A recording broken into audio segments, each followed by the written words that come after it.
La prédication de Pierre nous offre un exemple remarquable de ce qu'est toute prédication inspirée par le Saint-Esprit. Il prêche Christ d'après les Écritures. Il oppose à l'opinion des hommes qui avaient rejeté Christ, le plan de Dieu qui avait envoyé Christ, qui avait pris son plaisir en lui et qui venait de l'élever à sa droite. Toute prédication dictée par l'Esprit ressemblera à celle de Pierre.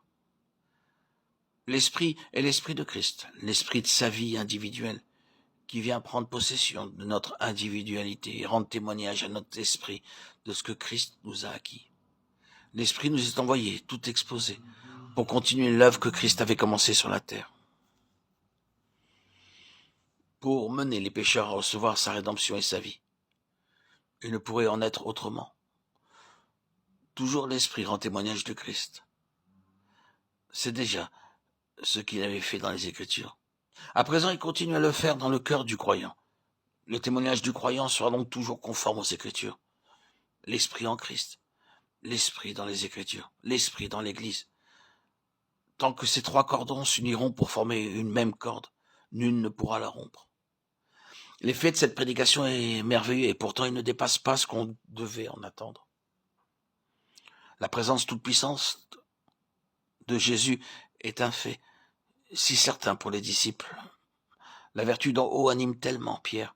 Il voit si bien Christ à la droite de Dieu, qu'une force divine émane de lui, et que lorsqu'il conclut par ces mots, « Sachez donc que Dieu a fait Seigneur et Christ, ce Jésus que vous avez crucifié », acte 2, 36.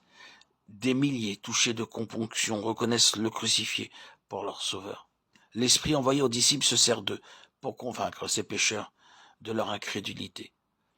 Ils écoutent l'appel à la repentance, ils croient, eux aussi reçoivent le don du Saint-Esprit. Christ fait ainsi par ses disciples les œuvres plus grandes qu'il leur avait promises. Jean 14, 12. À l'instant d'anciens préjugés, des haines amères font place à l'amour et à l'adoration. La puissance du Seigneur a rempli son corps, son Église. Il s'est servi d'elle pour vaincre et pour sauver. La Pentecôte est la glorieuse aurore de ce jour-là.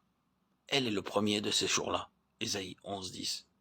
Jérémie 3, 18, dont les prophètes et notre Seigneur avaient si souvent parlé.